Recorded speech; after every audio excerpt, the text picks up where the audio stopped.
visual aid to learn more about Rose Greenhow and her secret plot against the Union. Colina! Rose Greenhow was indeed a spy, and she had been recruited at least partly because of her relationship with a certain Henry Wilson, a senator in the capital. Rose Greenhow was indeed a spy, and she had been recruited at least partly because of her relationship with a certain Henry Wilson, an upstanding senator from Massachusetts. I just don't know what to say now. For her success, Rose Greenhow would pay a heavy price. Rose had never troubled to conceal her passionate sympathies for the Southern cause, and the War Department soon became suspicious of her activities. As a result, Alan Pinkerton was assigned to her case. His first effort to get evidence against Mrs. Greenhow was, as it turned out, pure slapstick. Shortly after receiving the assignment, Pinkerton had two of his men stationed outside of the Greenhow house. The day had been dark and brooding, and now Pinkerton would recall, a storm burst upon us in all its fury. Umbrellas were a useless commodity, and, unprotected, we were compelled to breast the elements which were now warring with terrible violence. Noting that a light shone through a window above his head, We need a flashlight. Pinkerton removed his boots, climbed on the shoulders of his assistants, and looked in. Okay, that's good for now. But to his great disappointment, he found the room empty. You gotta move her out of the window. But to his great disappointment, he found the room empty. Just then, footsteps were heard approaching the house.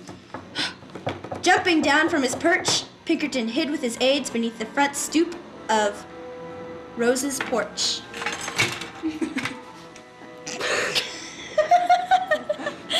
You gotta cut right there. Porch. Jumping down, that was already said. Someone climbed the steps above their head.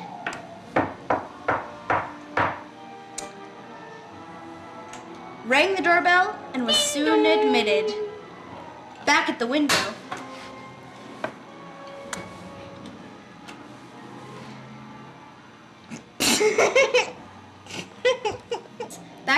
Pinkerton this time was rewarded by the sight of an army captain, whom he instantly recognized as being in charge of one of the offices of the provost marshal. Although the man appeared nervous at first, Pinkerton recalled his face lighted up with pleasure when Mrs. Greenhow entered the room. Presently, Pinkerton's account continued, he took from an inner pocket of his coat cap a match. Presently, Pinkerton's account continued, he took from an inner pocket of his coat a map, which, as he held it up before the light, I imagined that I could identify as a plan of the fortifications in and around Washington. My blood boiled with indignation. Even as the pair was studying the map, the sound of a passerby set the detective scrambling beneath the stoop, and by the time Pinkerton returned to the window, the delectable couple had disappeared.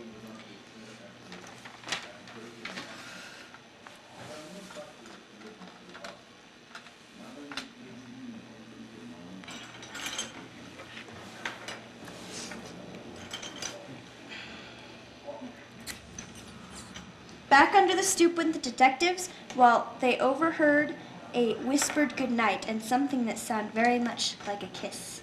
Mwah.